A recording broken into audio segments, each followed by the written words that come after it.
धर्म के आधार पर आरक्षण वर्जित है। इसलिए मैं आज आपके माध्यम से महोदय आग्रह करना चाहती हूं कि ये भारत वो भारत है जहां पर आज लोगों के पास व्यवस्थाएं डिजिटली भी पहुंची हैं, और इसीलिए हमारे देश के नागरिक जिस प्रकार से विपक्ष भ्रमित करने का प्रयास कर रहा है, उस भ्रम में ना फंसे, इसलिए तथ्यों का रिकॉर्ड पर आना उचित है। जो आज इस सभागार में बिना पीठ की अनुमति के आते ही एक शब्द का उच्चारण कर रहे हैं, इनकी राजनीतिक पृष्ठभूमि देखी जाए तो महिला के साथ विधानसभा में क्या आचरण करने का इनका इतिहास है। ऐसे लोग आज महिला की मर्यादा पर टिप्पणी ना करें तो इस सदन की शोभा बढ़ेगी। जो जानना चाहते हैं साफ साफ क्या बोलना चाह रही हूं, वो ये कि राष्ट्र सरकार के इस फैसले को स्वीकार करते हुए नारी शक्ति वंदन अधिनियम को समर्थन देती है। राष्ट्र की महिलाओं के संवैधानिक सशक्तिकरण में अगर विपक्ष रोड़ा ना बने तो हम कृतज्ञ होंगे। महोदय, आज जिन लोगों ने इसको जुमला कहा और कहा कि हम चिट्ठियां लिख रहे थे इसलिए काम हुआ, कम से कम उन्होंने इस बात को स्वीकार किया कि सरकार में प्रधान सेवक ऐसा कि इतने विराट दिल का कि आप उनके साथ पक्षपात करते रहे। जब आपके साथ सत्ता थी आप बार बार उनका अनादर अपमान करते रहे, लेकिन उन्होंने बड़ा दिल दिखाकर आपके हर कम्युनिकेशन को पढ़ा, आपसे चर्चा की। मैं स्तब्ध हूं कि आज जिन लोगों ने व्याख्यान किया महिला सशक्तिकरण का, वो ये भूल गए कि सत्ता उनके पास थी, चमन उन्होंने लूटा, वरना आज जैसा कि प्रधानमंत्री जी ने कहा कब का ये गुलिस्तान हो चुका होता, और हम जो साल 2014 में माननीय प्रधानमंत्री जी के नेतृत्व में देश की सेवा के लिए अनुग्रहित भाव से इस सदन में आए, हमने तब से लेकर अब तक महिला उत्थान के लिए विभिन्न इकाइयों के माध्यम से, योजनाओं के माध्यम से प्रयास किए।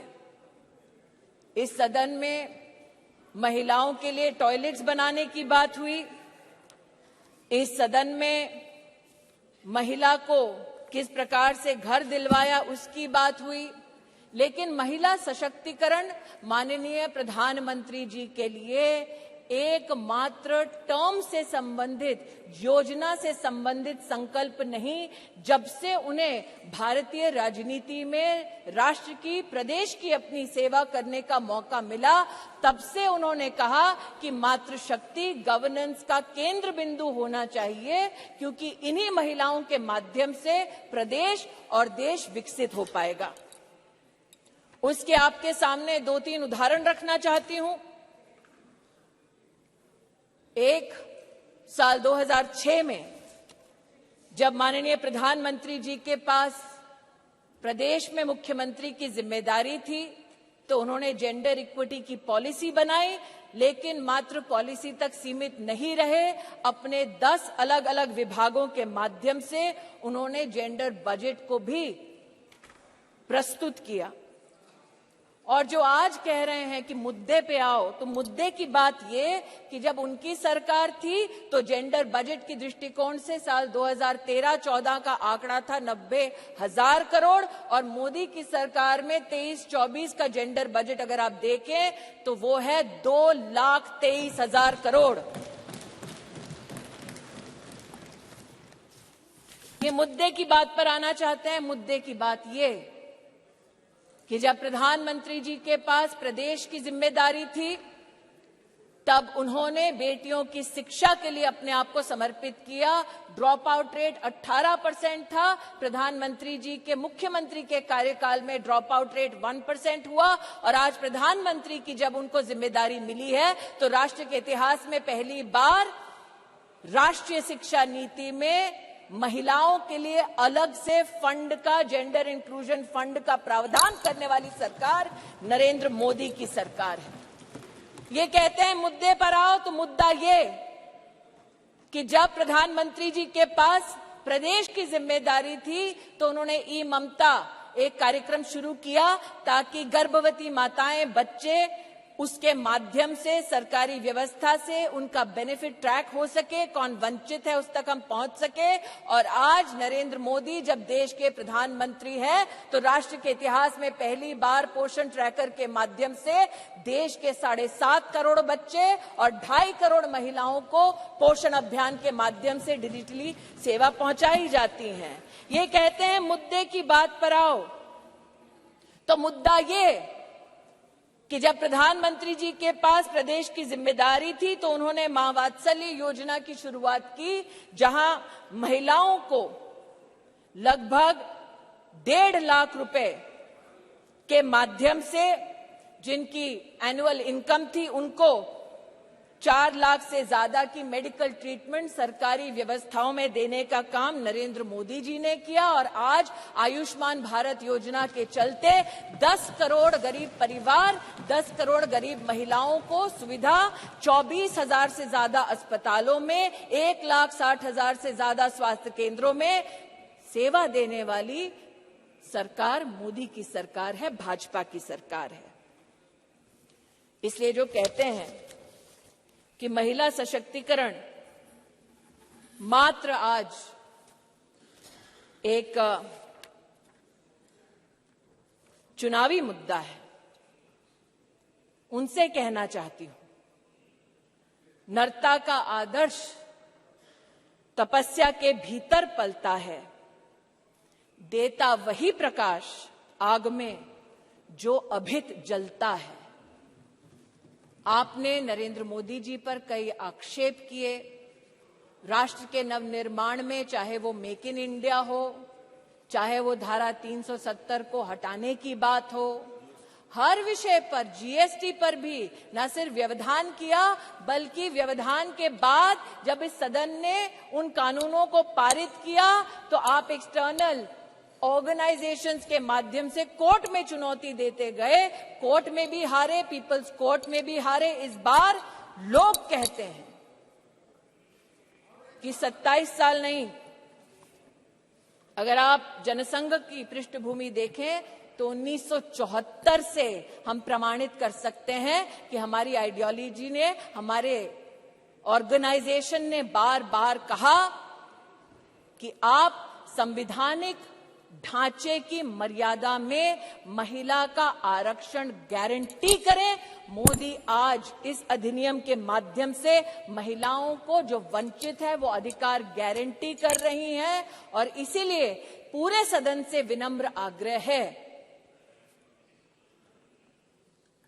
कि एक साइंटिफिक पद्धति से संविधान का संरक्षण करते हुए जो प्रस्ताव सरकार लेकर आई है, वाकई में अगर आपकी रुचि महिला को पॉलिटिकली सशक्त करने की है तो आप इस अधिनियम का समर्थन करें। अंत में कुछ लोगों ने अपने वक्तव्यों में यह भी कहा कि आप रैंकिंग देख लीजिए। मैं उस पर एक स्पष्टीकरण देना चाहती हूं महोदय। अंतर्राष्ट्रीय रैंकिंग में वो महिला जो भारत की पंचायतों से जीत कर आती है, उस महिला का न सम्मान होता है न उसकी गणना होती है। अंतर्राष्ट्रीय रैंकिंग्स में वो महिला जो विधानसभा या विधान परिषद में चुनकर आती है, उस महिला की भी गणना नहीं होती, उसकी भी गिनती नहीं होती। अंतर्राष्ट्रीय रैंकिंग में जो महिला लोकसभा में, राज्यसभा में चुनकर आती है, उसकी भी गणना नहीं करते। वर्षों वर्ष से चला आ रहा था सिलसिला। मोदी सरकार ने इस विषय को अंतर्राष्ट्रीय पटल पर उठाया और लिखित में उनसे जवाब दिया कि हां, अब हम हिंदुस्तान की पंचायतों में जीतने वाली महिलाओं का सम्मान करेंगे, विधानसभा में जीतने वाली महिलाओं का सम्मान करेंगे, लोकसभा में जीतने वाली, राज्यसभा में हमारी जो महिलाएं सेवा दे रही है उनकी गिनती करेंगे।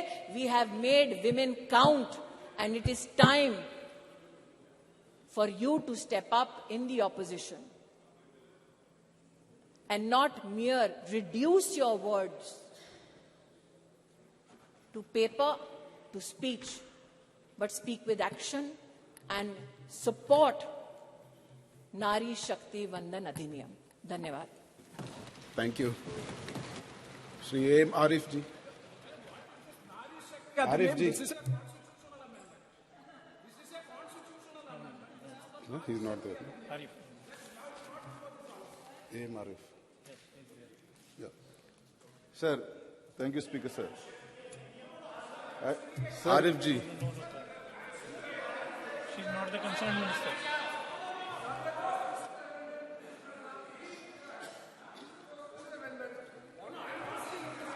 Arif ji, please. Keep the house in order, sir.